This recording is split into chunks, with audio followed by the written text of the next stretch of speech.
Bonjour ou bien le bonsoir, nous sommes à une dizaine de jours, tout au plus de Halloween qui est fêté le 31 octobre. Halloween, c'est la fête des morts qui est fêtée dans le monde. Le programme est simple, hein. Déguisement, tournée de bonbons, soirée, etc. Halloween n'a pas une grande importance comme on le verra en France, car Halloween est plutôt une fête anglo-saxonne et qui est beaucoup plus fêtée en Irlande, Royaume-Uni, États-Unis, Canada, Australie ou bien la Nouvelle-Zélande. On développera tout ça un peu plus tard.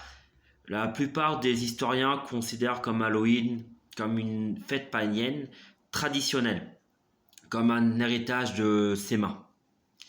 Une fête qui était célébrée au début de l'automne pour les Celtes, l'équivalent de notre Nouvel An. En Irlande, Séma se déroulait sous l'autorité des druides pendant 7 jours. Notons que les fêtes druidiques ont disparu d'Irlande au 5e siècle, avec l'arrivée du christianisme.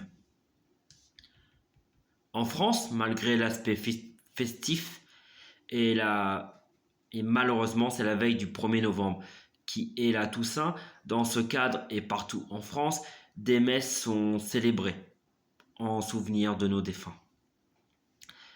À la suite de la Grande Famine de 1845, plus de 2 millions d'Irlandais s'installent aux États-Unis et importent avec eux leurs pratiques et leurs coutumes. Ainsi, Halloween va naître tranquillement aux États-Unis.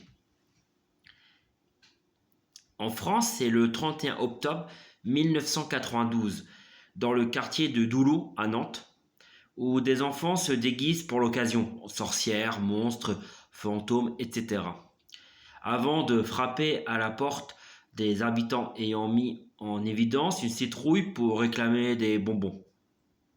Cette initiative est venue d'une habitante qui a célébré 2 fois Halloween aux États-Unis. C'est vraiment à partir de 1997 qu'arrive massivement Halloween dans le pays, porté par des commerçants, et également je développerai un peu plus tard.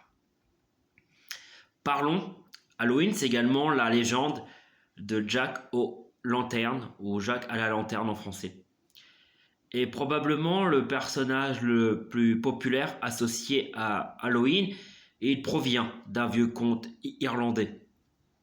En France, il est très peu connu. Jack aurait poursuivi le diable pendant 5 bonnes années.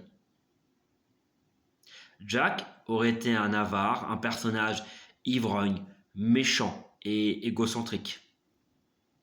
Un soir, alors qu'il était dans une taverne, le diable lui apparut et lui réclama son âme. Jacques demanda au diable de lui offrir à boire un dernier verre avant de partir pour l'enfer. Le diable accepta et se transforma en pièce de 6 pence. Jack la saisit et la plaça immédiatement dans sa bourse, cette dernière ayant une serrure en forme de croix. Le diable ne put s'en échapper. Finalement, Jack accepta de libérer le diable à une condition, que ce dernier lui accorda 10 ans de plus à vivre. 10 ans plus tard, Jack fit une autre farce au diable, le laissant en haut d'un arbre sur lequel il avait gravé une croix grâce à son couteau, avec la promesse qu'il ne le poursuivrait plus. Lorsque Jack mourut, l'entrée au paradis lui fut refusée, et le diable refusa également de laisser rentrer en enfer.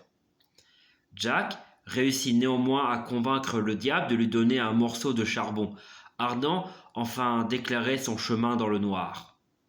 Il plaça le charbon dans un navet creusé en guise de lanterne et fut condamné à errer sans but jusqu'au jour du jugement dernier.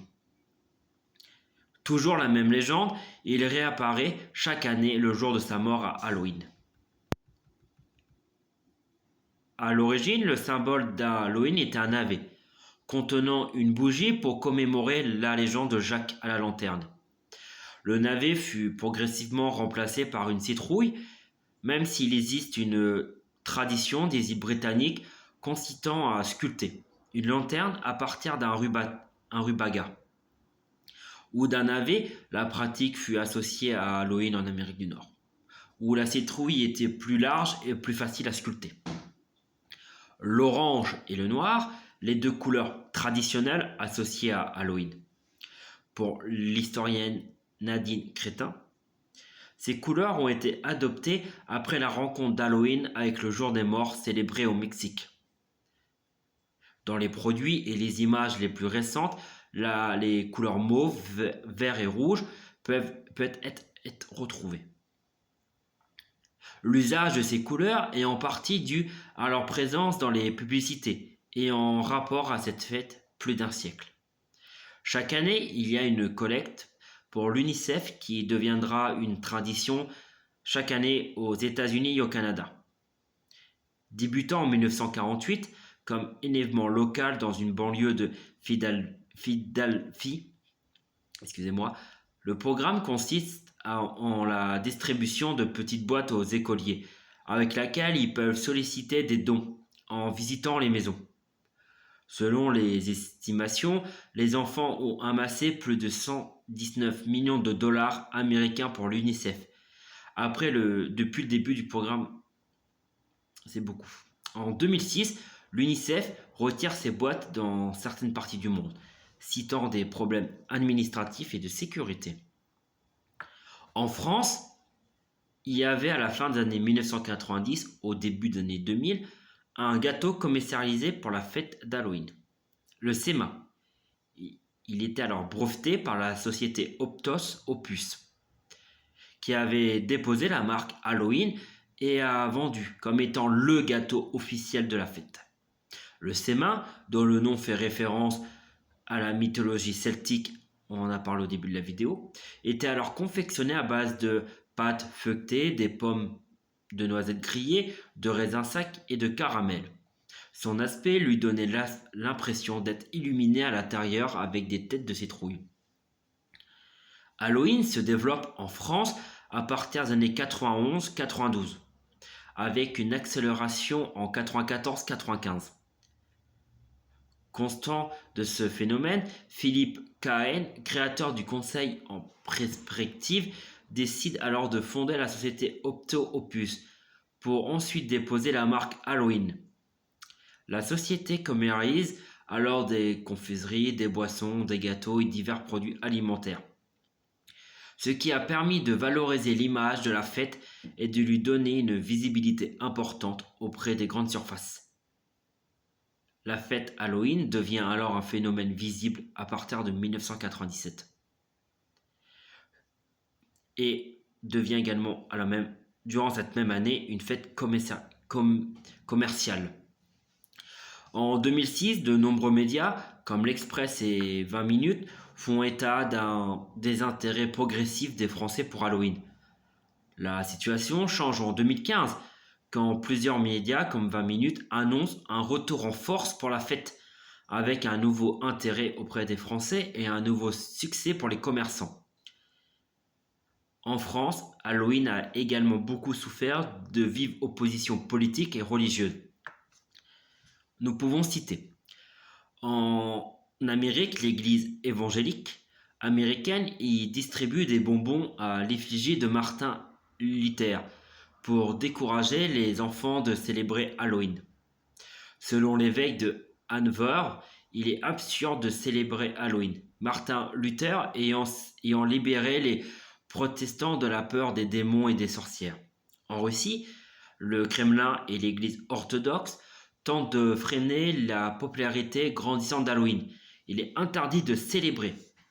Dans les écoles de Moscou, en Équateur, le président Raphaël Corot a demandé en 2007 aux fonctionnaires de ne pas célébrer Halloween, car selon lui, le gouvernement est nationaliste et la population doit célébrer uniquement les fêtes locales. Au Venezuela, le président Hugo Chavez a déjà affirmé qu'Halloween répandait la terreur et qu'il fallait que la population résiste à l'envahissement de la culture américaine. Au Brésil, la fête Halloween n'est pas célébrée. En Chine, les autorités se méfient de cette fête. Importée de l'Occident, les déguisements étant utilisé parfois à des fins de constatation politique. En 2014, en France, quelques jours avant la fête d'Halloween, plusieurs agressions ont été commises par des personnes déguisées en clowns maléfiques. Certaines apparitions de clowns visent juste à effrayer les passants. D'autres allaient jusqu'aux agressions physiques. Ce phénomène a pris une ampleur importante qui a suscité l'effroi de plusieurs villes françaises où de nombreuses alertes sont multipliées. Pour Halloween, les autorités françaises ont fortement conseillé à la population de ne pas se costumer en clown, ce qui n'a pas empêché les nombreux signalements de clowns agressifs durant la nuit d'Halloween. Cela recommencera un an plus tard, en octobre 2015. Des personnes déguisées en clowns se sont même amusées à poursuivre 3 jeunes collégiens en les menaçant avec des couteaux réels. Le 19 octobre 2022, au moins 159 morts et 133 blessés au cours d'une bousculade lors d'une fête d'Halloween à Séoul, en Corée du Sud. Il y a également une hypersexualisation, car la majorité des déguisements qui sont vendus à cette clientèle féminine sont conçus et représentés comme sexy, inspirant de l'industrie de l'érotisme et de la pornographie, composant de combinaisons moulantes, de hauts décolletés ou de jupes courtes et de bas, comme des déguisements de sorcières, diablesses, anges déçus, vampires, etc. Cette hypersexualisation est beaucoup plus rare dans les déguisements vendus aux hommes. Si vous fêtez Halloween, faites attention, ne soyez pas seul, restez en sécurité et amusez-vous dans la bienveillance. À très bientôt pour une prochaine vidéo.